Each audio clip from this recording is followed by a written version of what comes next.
Well, hello friends, welcome back to the shop. Today is Sunday, September 3rd, and it is Labor Day weekend, so happy Labor Day weekend to all of you. And it is raining, so, yeah, excuse me. Yeah, it's always nice to have a long weekend, and I actually took off on Friday, so what would normally be a 3-day weekend is a 4-day weekend for me. But yeah, the rain has kind of put a damper on things, but that's okay. I'm still relaxing and having some fun. My wife and I are planning to go out today and do something despite the rain. I haven't quite figured out what yet, but we shall see. So today I've got this Irish Second. This is actually possibly the oldest pipe I own that I bought. So I own older pipes that I got as estates, but this one I bought new, and I think this is probably the oldest one I have. And it's been a good friend for a long time.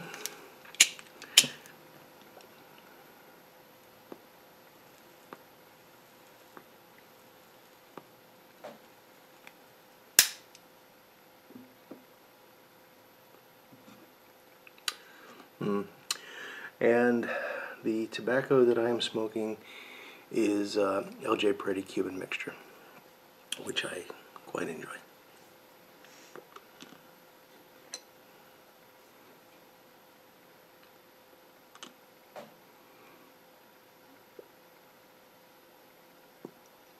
So I thought I'd ramble a bit today. Not that I don't ramble every day, but I wanted to talk about something that came up during the week that kind of got under my skin a little bit and made me think. And I've had conversations with several people about this.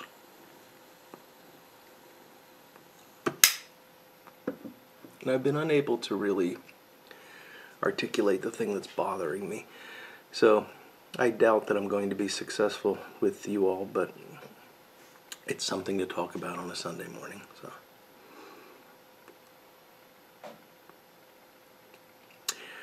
And it's a bit of a semi-philosophical point, and really a comment on getting older. So you young guys may want to go elsewhere at this point, unless you want to know what's down the road for you. You older guys may want to laugh at me, but last week, I was watching the morning news, and I saw a news item come across that a gentleman by the name of Rollie Massimino had died. Now, if you don't know who that is, Rollie Massimino was the basketball coach for Villanova University, and he was a very well-respected coach. Brought his team to, I believe, to a national championship. You cannot be less of a college basketball fan than I am, so don't get me wrong. I'm not trying to say that this guy was in any way like someone that was important to me. Yeah, I appreciate what he did. He was at the top of his field and did fantastic work and all of that, and I respect him for that. But the fact is, you couldn't be living in Philadelphia, in part growing up in Philadelphia, at the time that I did, and not know who Rollie Massimino was. I mean, his name was everywhere. He was practically a household name.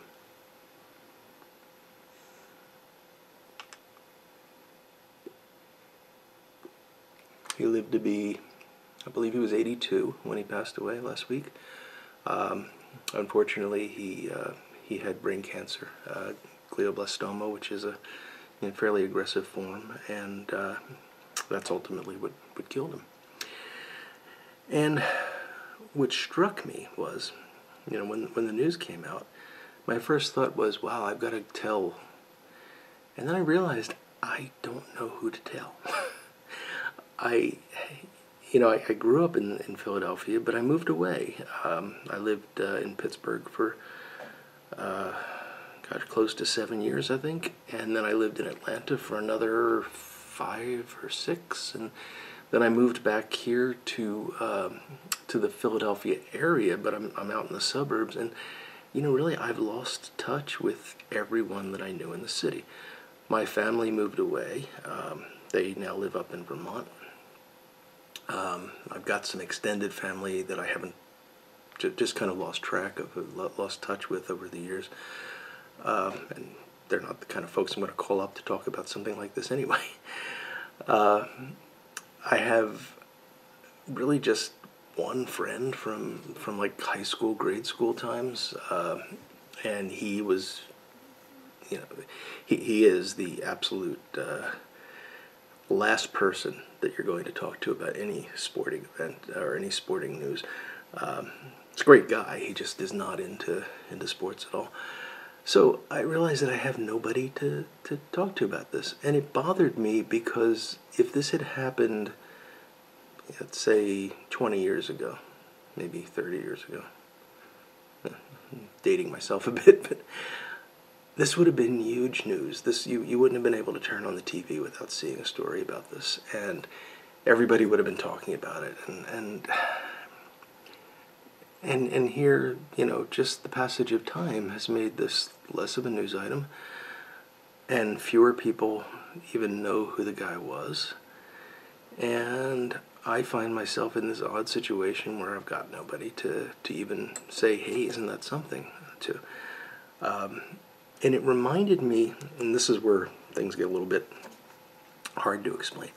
It reminded me of a dinner that I had once, a business dinner that I was attending.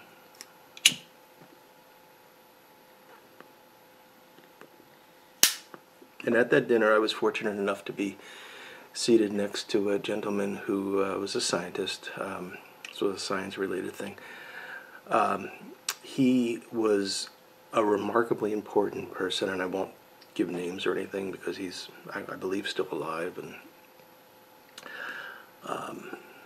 But he had made some really, really critical discoveries in probably the early 1980s, maybe late 1970s, early 1980s. And at this point, when I was talking to him, he was in his early 80s. And people didn't know who he was. He had made these really crucial discoveries, and for about 10 years his name was everywhere. And then he kind of sunk into obscurity.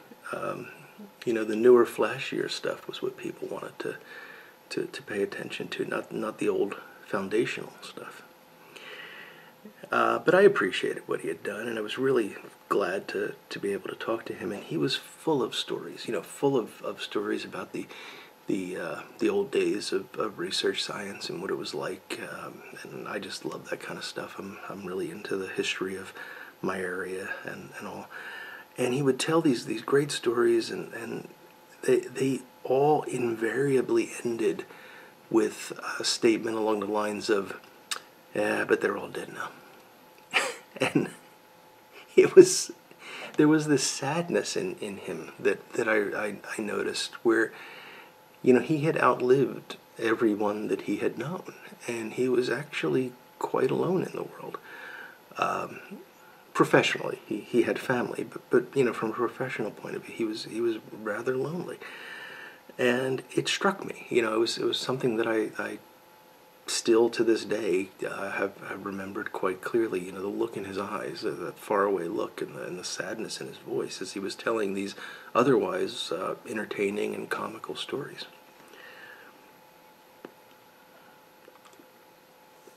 So what I guess I'm getting to is, there's more than one way to outlive your friends. I mean, you can outlive them, but you can also lose them. You can lose touch with your roots. You can, when we're younger, we think of it as rebelling or breaking away or, getting out of. But, in the end, I think we all have a desire to go back to those things. And, often, and granted this is a small example, but often we find ourselves not being able to do that because too much time has passed. So I don't really know where I'm going with this. It's just something that's been kind of eating at me this week, and I just wanted to babble about it a bit. So thank you for indulging me in that.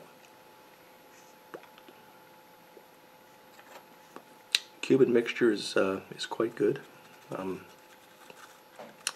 Not doing a good job of keeping it lit because I'm talking so much, but I really like this tobacco.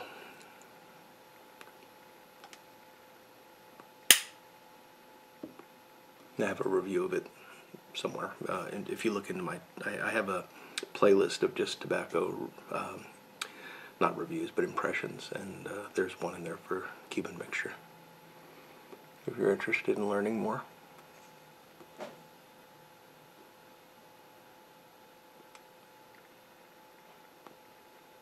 But it just really is an interesting blend. It's got lots of flavor, lots of stuff going on.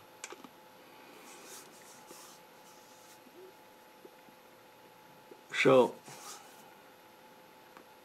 things have been kind of quiet here in the shop. Not got those jobs finished up that I was talking about last week, and just decided this weekend to basically take the time off and do vacation type stuff. Not going anywhere, but just kind of enjoying the extra time off from work. So we'll get back to work on Tuesday, both in the shop and at the job. Personally, everything's going really well. Health-wise, I think things are really looking up.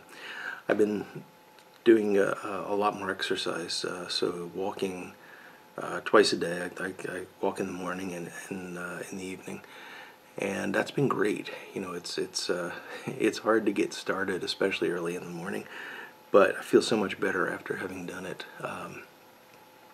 And that's helped a lot with the overall health, and I think just the mental health as well. Just it's a stress reducing thing, so that's been great. And I should have said last week, when I missed the previous weekend, I got quite a few emails and PMs and everything, people checking in on me. I really appreciate that. It's quite nice. It's great that we as a community care about one another as much as we do, and when things like this happen, you get a little blip, as my wife calls it, and people start checking in. You realize that you got some friends out there, so yeah, I think we're all very fortunate to be a part of this whole thing. And on that note, I just want to remind you all to keep praying for the folks down in Texas. There's a mess down there. And I guess the mess has moved into parts of Louisiana as well. So just keep them in your prayers, and we'll just have to watch and see if any of our friends, I have not yet seen any evidence of our friends being particularly affected, but I haven't been watching a lot of videos. But we'll just have to keep an eye out for that and make sure we can offer help when we need to. Well, folks, beyond that, I don't have a lot to say this week. I just wanted to really say hello, babble a bit about getting older, and enjoy a pipe with you. I'm going to finish this up, and I will say until next week, be sure to take care of yourself. Have a great week ahead. Enjoy the day off tomorrow if you're in the Labor Day celebrating areas. And until next time, I will look forward to talking to you all again very soon. Goodbye now.